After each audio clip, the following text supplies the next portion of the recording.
What's up, Crypto Crew, and welcome back. Or if this is your first time, I'm Captain Crypto Might, actively escaping the Matrix, scoping out the crypto ocean. So if you like your odds, get on the boat, stay up to date, thumbs up, and join the hunt. Into the boat! Crypto Crew, at the making of this recording, Kaspa is nearly ready for the launch of Kaspa smart contracts. And today we got an interesting conversation from the XXIM Podcast with Coinweb's Knut and Toby, hosted by Ankit. They break down how true interoperability between layer 1 blockchains is becoming a reality and why that could be a massive deal for your favorite projects like Kaspa. Stay tuned, Crypto Crew. Pump it up! Prove all things, hold fast that which is good. Quick shout out to our partners, Caleb and Brown. These guys have been in the crypto space for almost a decade, building a reputation for guiding investors like you through the sometimes chaotic waters of this crypto ocean. From trading and securely holding your assets like Kaspa to seamless withdrawals with no hidden fees, Caleb and Brown offers institutional level security to you, delivered with a personal 24/7 touch. So if you want calm, competent support to help steer your next bull run, check out Caleb and Brown through the link in the description. Coinweb has a third-party project that has been built on top of it for 2 months.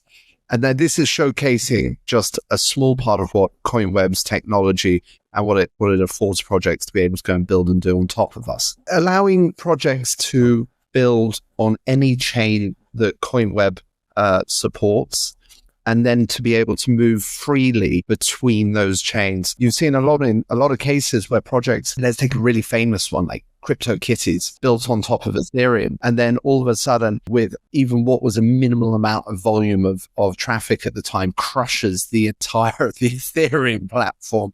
And therefore, the project lives and dies by that one chain that it's built on top of. So we kind of enable any project to move freely between chains. That could be load balancing, that could be flipping between them, matching the different currencies and liquidity of bringing those tokens into their native token.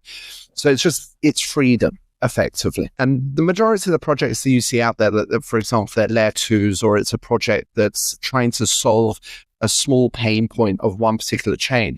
Many of these solutions are forks and upgrades of existing solutions. I mean, Coinweb has been a proprietary design and build from scratch for the past 8 years. Every time it's more complex to bring it to the next step and requires more resources.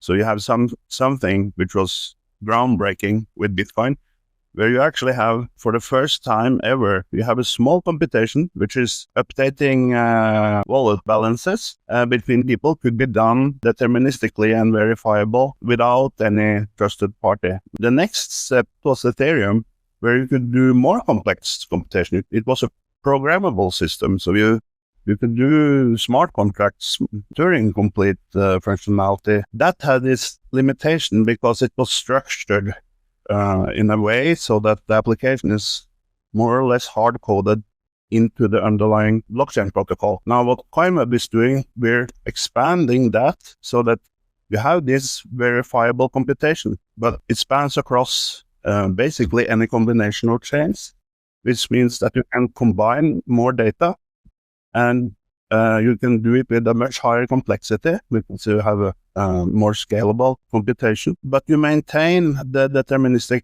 property, which is what gives Bitcoin and Ethereum their strength. Also, if you don't maintain it, you typically get problems like bridge hacks and the problems we've seen in interoperability.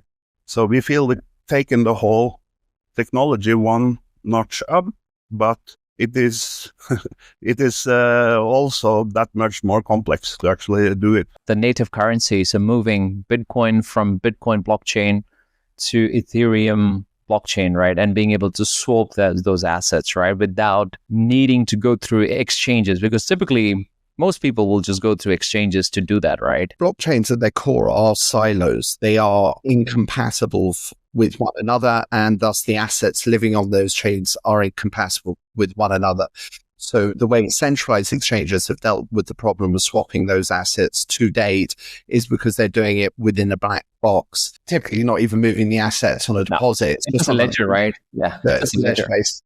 Yeah. So you've got solutions that are out there that have delivered to move assets between chains, Tor chain, my protocol chains. But the way in which they do that, because the chains that they're flipping the assets on are incompatible, that they rely upon validator sets and locking up capital for very long periods of time.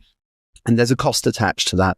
And typically speaking, moving from Bitcoin into USDT on the ERC network is 2.8%, can be as high as 7%. Whereas if you're a retail customer on Binance and that's costing you 30, 40 bips, people are naturally going to the centralized exchange because regardless of all the KYC and AML overheads and now stuck funds and travel rules and Mika and everything else under the sun, It's a lot. it just comes to a cost. It comes down to a cost saving at the end of the day.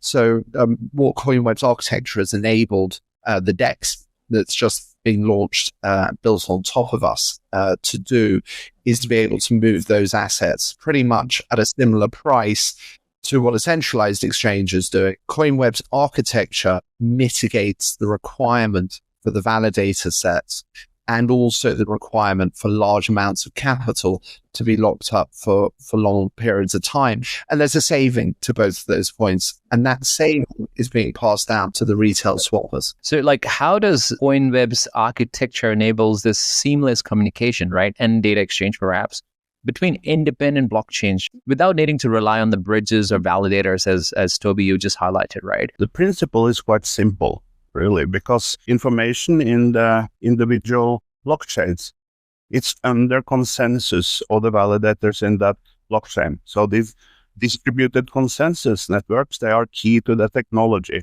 It's a very, very powerful tool, but it's a very expensive tool. So when you use it, because we basically have to bootstrap a community and validators and all of it to achieve this, to have this tool.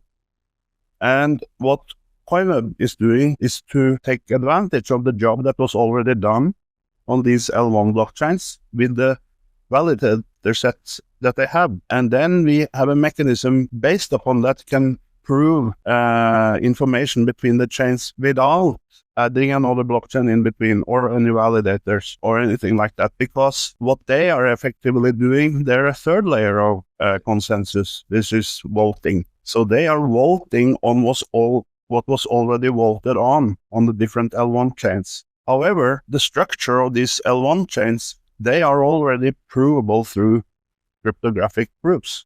So there's other methods that you can use instead of distributed consensus that are more specific for that kind of proofs than having a whole blockchain. So when you do that, you take away a lot of the overhead from interoperability. We remove a bottleneck and then we reap the rewards from that. So I think it's just about using the right tool for the right thing. In any technology, typically it's easy to replicate what you already use, the tool that you already know. So if you know how to build a blockchain and you want to solve a problem, you put another blockchain in there. Yeah, so it's a proof protocol. It's called referee delegation of computation. It was originally a research field that was used for cloud computing, so that you can outsource large computations to very powerful computers from a small computer, but the small computer would still have a way to know that the computation was correct. And in many ways, that's exactly what happens with blockchains and clients also. You just need to know that the computations are correct, and then you can trust them. The level of security when you stick a blockchain between two blockchains and you're moving large amounts of capital across it, that becomes the weak spot because it's a honeypot for hackers. So what Knut's been explaining is we created a cross-chain reactive smart contract framework. So that effectively monitors live 24/7 the underlying chains to which Coinweb connects. We're literally monitoring the events of what's happening in those underlying chains, and then we react to that information at the L2, which is our layer. And by doing that, we're mitigating the requirement for the bridges. You know, when you move assets from one native blockchain to another, you'll have to lock up assets on one and then you mint a wrapped version on the other, native blockchain, right? So that's sort of what you're defining, that the honeypot situation where you have on one native side, you have all the assets locked up, and then you created a wrapped version on the other side. It's exactly as you defined, right? It's not scalable, and it's obviously up for grabs if someone can hack that system. And that's what you're trying to get around it with your reactive smart contracts. That's correct. We provide for collateralized smart contracts that support, from the Coinweb net, support 10 chains today: Ethereum, Litecoin, Bitcoin Cash, Doge, Tron, Arbitrum, Multiverse X, BNB. And we're constantly expanding those chains out.